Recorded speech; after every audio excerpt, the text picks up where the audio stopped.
So I think we are ready to rock and roll. Awesome. Sounds good. Well, we are very excited to talk to you about AI today.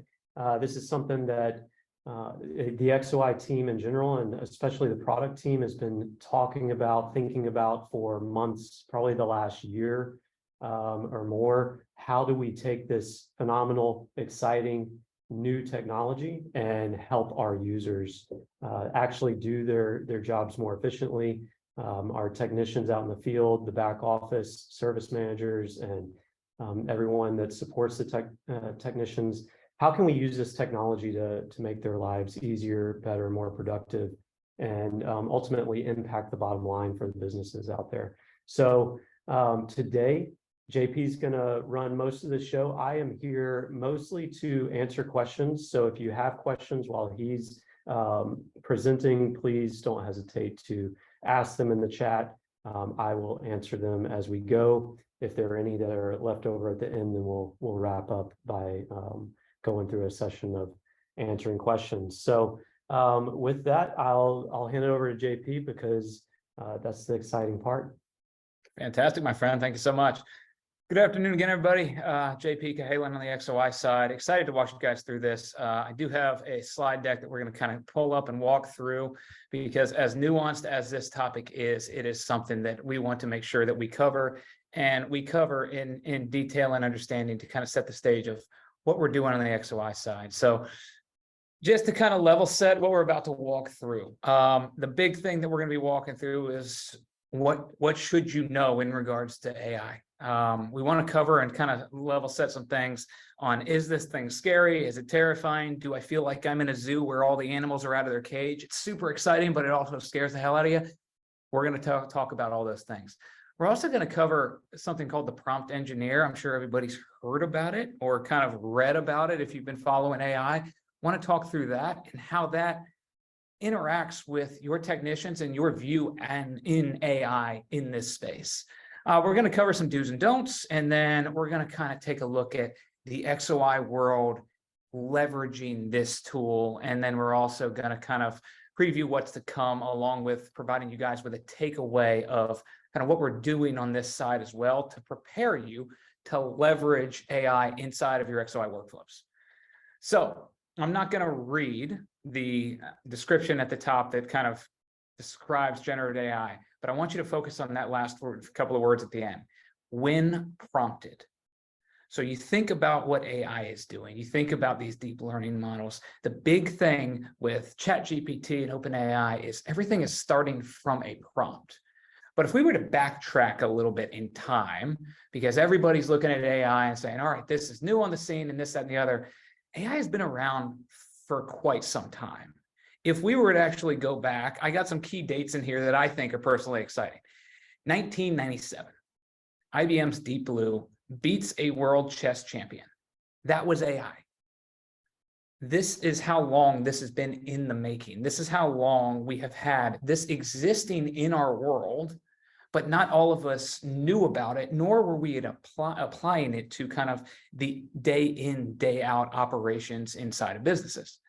2011, you notice things get a little bit more specific and a little bit more learned, let's say, when Watson beats Ken Jennings on Jeopardy. And so now we've taken this from beating a game where there are kind of confined moves, and I know it's a lot of them, to actually being able to listen and hear and then respond. And then you get yourself to 2016, where I don't know if everybody is familiar with the game Go, but the game Go was like chess on steroids, and AI was able to actually defeat a Go champion. And so you have all of these moments in time where AI has been around, and it's been something that has existed, but it's never been open to the public. Now it is. And so what that has done, because of our interactions with this tool, is actually created an actual role called the prompt engineer. And to boil this down to simplicity for all of our sakes, think about when we all go search something in Google. Some of us are better at searching Google than others because we're putting in better keywords or better phrases or in a different way to get better results. With AI, this role of the prompt engineer is being created, and it means that there's a person who knows the inputs to put in to get the appropriate outputs. The one thing that we want to make sure at XOI is that we are not leaving the role of the prompt engineer up to the technician. Because if we are doing that, we are essentially just changing what they're doing today with having to document and putting more guardrails and expectations around that documentation. So we don't want to do that. What we want to do is make things easy and simple and allow the tool to do what it does best, take the inputs and generate the outputs. So as we kind of roll ourselves through the understanding of kind of that, and that it's been around and we have these things, and we want to make sure that we're not making a mistake and creating a new role for the technician. Let's look at some do's and don'ts. Let's start with some simple do's. AI in the current state, and as early as it is in the day-to-day operations, should be used in certain scenarios we believe right now. So you're looking at service reports and T&M work summaries. These are types of things where you're going to have, yes, variables that change in regards to data and readings and things like that, but the input of what is being done, the piece of equipment, the things that are standard in write-ups, this is perfect for that. The same type of thing is going to lean into PM work summaries. It's probably going to be even greater in there because you actually have a scope of work that is consistent throughout all of your businesses. So the inputs are going to be even less kind of diversified, let's say, when you're looking at a PM than when you're looking at a service call, because we know what we're out there doing. And then you kind of get into the specific PM taskings. For those of you that are leveraging workflows where we're kind of looking at particular pieces of equipment, the same rules are going to apply. But when you think about what a T&M call and a obviously tasking or PM call represents, it's the majority of what a technician is going to do.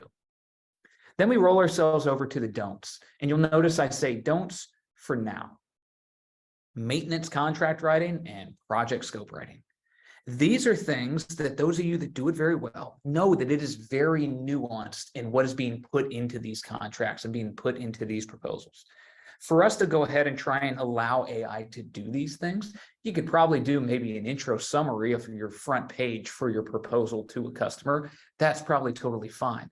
But as far as the nuance of what needs to be done, currently today's state, until we get kind of some more data around what's being kind of output on that, holding off on these particular things is what we're saying as a best practice at this moment in time.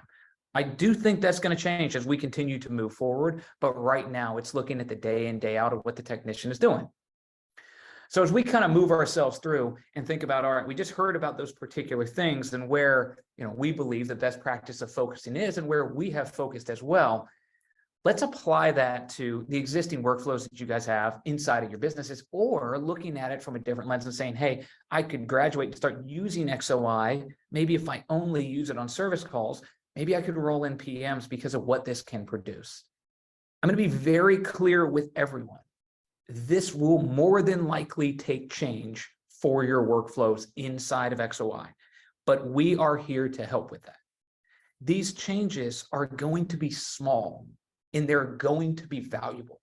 I was with a group yesterday on the West Coast, and their technicians are very heavy in taking video content and picture content in different steps of their workflows for the different moments of the call, what they found on arrival, the issue found, what they fixed, what needs to be replaced. All of those things are taking a lot of content. We're going to be able to simplify that technician's world and allow that write-up to be easier with what we're going to be talking about today and what we're going to be rolling out. So as we think about what may need to be done to service calls, think about the things your technicians write on a work order, on a work summary. I just want you to take a minute and think about it. And while you're thinking about it, I'm going to tell you some of the things that I've constantly read. I've read about the operating status. I've read sometimes some technicians write that they got to the equipment with no issues, or they will tell us the issues of what they got with. They're going to tell us the root cause. They're going to tell us parts that failed. They're going to tell us things they may have measured that may be out of tolerance. They're going to tell us a status on when it got left. I just said a bunch of things that everybody on this call representing a bunch of different contractors is probably nodding their head and saying, yep, we get a lot of that. The same type of thing comes from the PM side. You think about what is being written and what's being checked off and what's being done. And then think about it from this perspective when you think about your deliverable when it comes to PMs and tasking. Some people are just producing a checklist, and that is all it is. And that is okay. But now we have the capability to take that to the next level, because there are a lot of you that I know out there that have said, I want my deliverable for my customer on PMs to be better. And this represents an opportunity for that. It is no longer just a checklist of things. It can be a narrative and it can be a story. So these three things, yes, small changes. It will take change, but we're going to be able to tweak certain things to drive even more efficiency for technicians and ultimately get standardization across the business when it comes to the output and the work summary. So as we roll ourselves into kind of one of the last big things that we're going to talk about, it's the interesting piece about where XOI kind of sits in the world right now.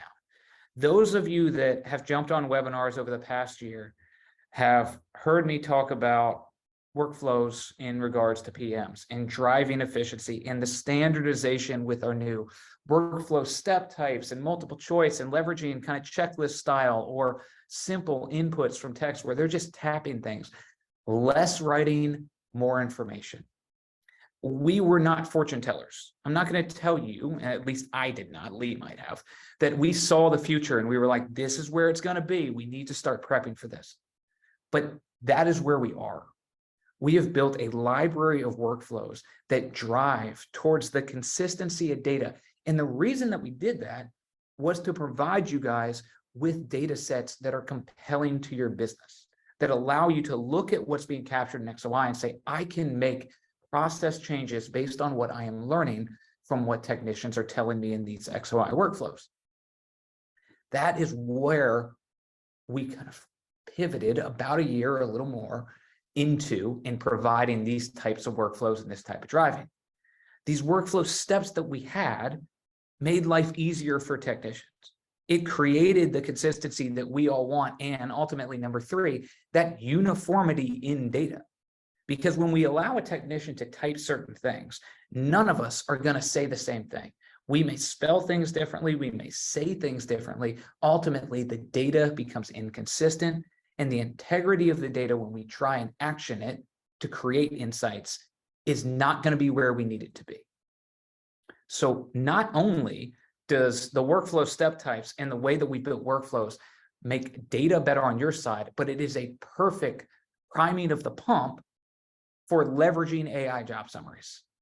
And so you see that over there on the left side. Same street, same car, more power. We are not having to shift XOI and do things completely differently in regards to workflows.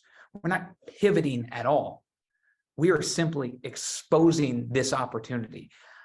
I personally believe that this may be one of the greatest technician efficiency gains, if used right, since the cell phone. And I realize what that means. I realize what technicians are doing with cell phones. I know that they used to have a roll of quarters in their pocket. They go down to a payphone and they would call for support. And then we got a cell phone, and then we started to call each other. And then we got, with that cell phone, we had access to the internet, and we started to search for things. All of those things saved a tremendous amount of time. When we think about the admin side of a technician's world, which has grown and continues to grow with the inclusion of different CMMS systems, different stakeholders that need certain information, this is how we get that efficiency back. And the fact that we already have it ingrained in what technicians are doing inside of this platform allows us to get to that efficiency as quickly as we possibly can. So I'm going to hand it over to Lee right now to kind of walk us through kind of what we're looking at here, and then we will kind of wrap this thing up and take some final questions. Yeah, so the reason JP is stressing kind of changing up your workflows to be more systematic and capturing specific data in a quick fashion for the technician is because we have heard countless times talking to technicians that they feel like they're doing redundant work whenever they're using our app and then using another app and then talking to the customer and then talking to the back office. They're saying the same things over and over again. And what we are saying here is that whenever we adjust the workflow to capture the right data quickly from the field, then we can take that data and create a work summary automatically using AI, and then share that with the back office and with the customer. And the technician is doing the work once, and then the AI is building that narrative that JP was talking about, that story of what happened on the job site. And that can be shared out with everyone else. Of course, we will add that to the share page. We'll add it to the job on web, and or they can copy and text it to somebody, or they can email it to somebody if they want to do that. So it will be in all the places that a customer is looking and the back office is looking, but it uses the data they captured to then create a story that's useful for everyone that wasn't on the job site to understand what happened. And if we build the workflow to capture that data quickly, just the multiple choice step or yes, no steps, maybe a couple quick notes, along with the photos and the videos, they will get this story automatically. And it's just going to save the technician tons of time. We've done a lot of testing with real world workflows. We've talked to technicians and asked them, if we could use their workflows for testing. We show them the results of the work summary. You see an example on screen. This is a real example. The unit I inspected is RTU7, and the rest of that text was created by AI from one of our examples. And so it's going to be super powerful. We believe it'll save up to 2 hours per technician per week. Not only that, you'll see an example here in a minute. It's going to increase the quality. The end customer, is used to seeing a couple short notes maybe from the technician, even whenever they're taking 5 or 10 minutes to write up a summary for the customer and for the back office. What I see is they're in a hurry. They want to go fix the next thing. They want to be on to the next piece of equipment. And so they're taking the notes as quickly as they can and being as clear as they can in that time. But it's maybe short phrases, unit down, back tomorrow, something like that. Well, whenever we provide them this tool, it will give the full story in a way that's easy to comprehend and for the customer and the back office. So we think we can save time and increase the quality for the end customer deliverable. So this is what has us so just excited about this technology, is the time saved for the technician and the increase in quality, all with just a few inputs from the technician. So really excited about it. I'll hand it back over to JP now. Awesome, buddy. Thank you for the walkthrough on that. Yeah, this is something, guys, we think is going to be, as I've mentioned and stated countless times already, I think this is going to be super impactful and something that we believe you start leveraging out of the gate. That is, normally you probably heard us say crawl, walk, run. This is something we may want to start at least walking with, if not jogging, because it's going to be that powerful for your business as a whole.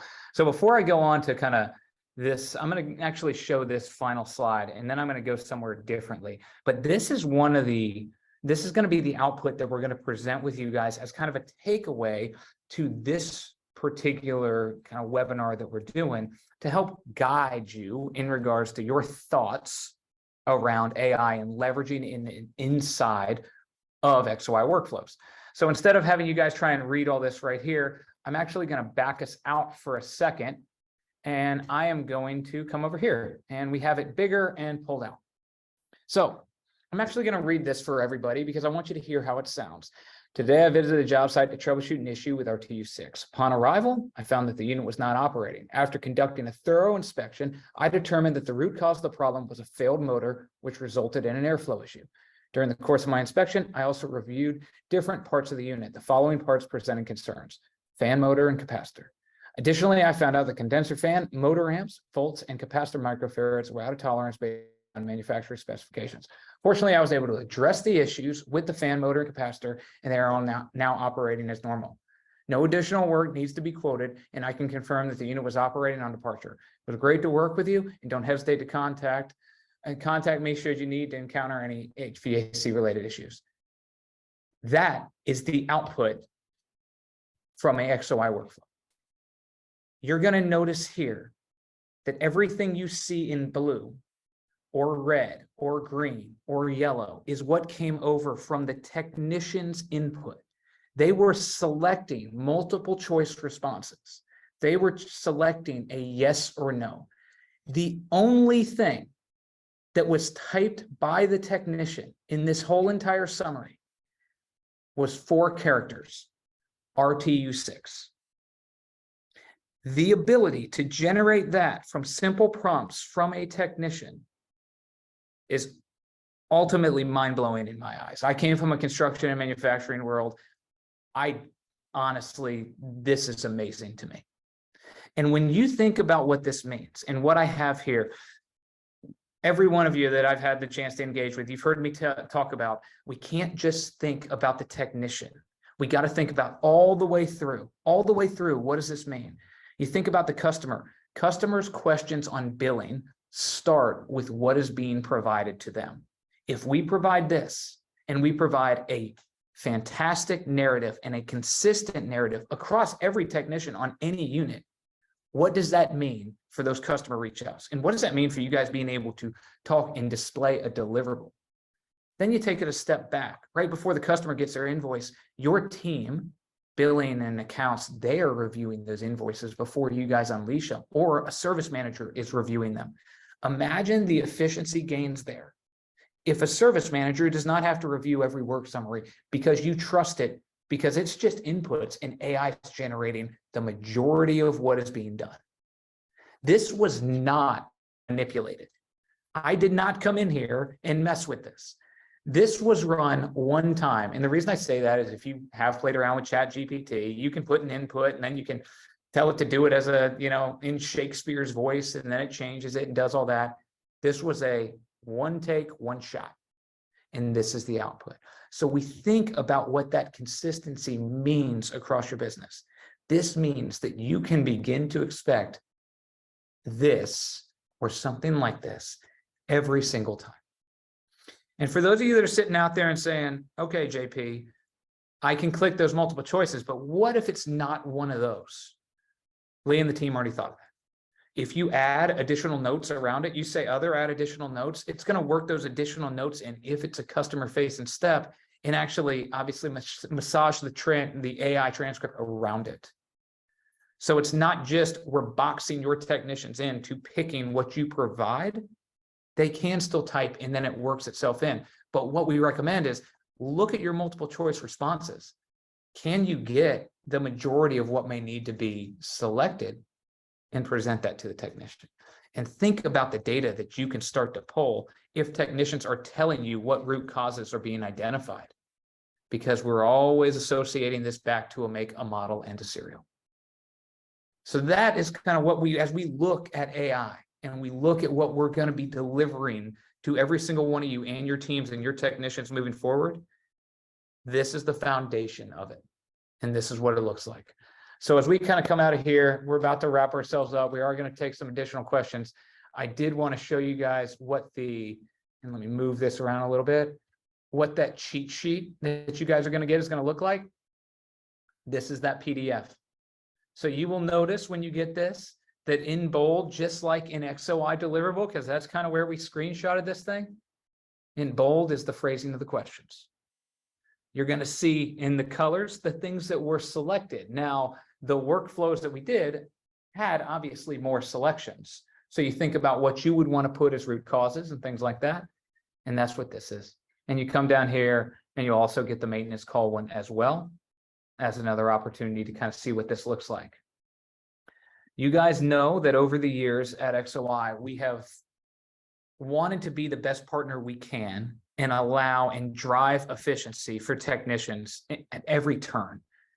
One of those ways is by taking best practices that we learn and then taking our own spin and our own brainchild on it. And we have a stockpile of workflows that are built to leverage AI. And so as a call to action and a next action, you'll be getting this. But if you want to start to prep yourself and your teams for, hey, how am I going to leverage this and be able to jog when this gets released? by all means, let us know. We can provide those library of workflows based on what you want to do and allow you guys to be teed up and ready to rock and roll with this. Hopefully you guys can hear the excitement that exists in the voice between Lee and myself. We are going to be doing another webinar as we get closer to the launch, so you guys can see an actual demo of this and see it in real time, see how quick it happens, and see all the button pushes and exactly what it's going to take. But I can tell you the experience is seamless, and the output is going to be a dramatic increase across the board. So with all that said, we're going to wrap things up here. We've got a couple, sorry, JP, is going to jump in. We've got a couple questions I wanted to answer live. There are a few that I typed the answer to, but had two here. One, this webinar will be available. We are going to be sending out a recording tomorrow along with the PDF that JP was just showing. So that will be coming in your emails tomorrow. Please share with everyone, anyone you want. Emily just posted the AI cheat sheet PDF in the chat right now if you want early access to it. Also, we've gotten a couple questions about FSM or other integrations. Will the work summaries be available in those other platforms if they're integrated? The good news is yes, we are out of the box at launch planning on supporting integrations. Now, the details of each integration may be slightly different. How the integration accesses the information might be different. And we hope to improve those integrations in the future, but we do plan to have this feature be basically backwards compatible with the existing API integrations that are out there. So we do understand that the delivery of this work summary to your end customer is super important. So we want to support those integrations to make that possible. And then Chris asked another question. Let me just read it real quick, see if I can answer it live. So what if you have information on the workflow that you do not want generated on the work summary? The good news is that the work summary, the AI only pays attention to customer-facing steps. So we already have the idea of private and public information in a workflow. So we have customer-facing, and then we have the private stuff. And so if you've configured your workflows based off of that idea, there are some things you want to keep private, then the AI work summary is going to basically obey that configuration, so to speak. So it's going to pay attention to that setting on the step. And if it's set to private, then it's just going to ignore that data and it will not include it into the work summary. It's a great question. Awesome. We got any more? No, looks like we are all good. We'll give it another 30 seconds to take any questions that may come through, but I want to thank everybody out there for your time. I know it's starting to get hot, things are starting to get crazy, and it's starting to get busy. So we're trying to keep these webinars to 30, 45 minutes with questions to make sure that we're giving you the information, we're providing you the best practices, showing you what's to come, and then ultimately doing it inside a time frame that allows you to get back to your business. So hopefully everything that we've provided today has been valuable for you. If you do have any questions outside of this environment, please reach out to us at XOI. Otherwise, hang on a second. One more. Kristen, and one more question. It's another good one. He says, I'm guessing the AI develops response based on the task question, right? Yes, that's correct. It includes the task, the step kind of name, the step question in the response. So it understands the context of the technician's response. So it knows what the step was and then how the technician responds. And that gives it the context to understand how it should build that work summary. So if it says maybe the step is, was the unit running today at the end of the job, then the technician's response of yes or no on that step would allow the AI to understand, okay, the unit is running or the unit isn't running. So it includes both the step question or name and the response in the context for the work summary. It's good stuff. Awesome. Thank you, Chris. Thank you for all the questions from everybody. And again, if there are any other ones, please reach out to us. But otherwise, thank you very much. We appreciate all of you being partners with us, and we are looking forward to what you guys are going to be able to do with this. Thank you and have a wonderful day and have a wonderful rest of your week. Thank you, Dan, and everybody else. See ya. See you guys.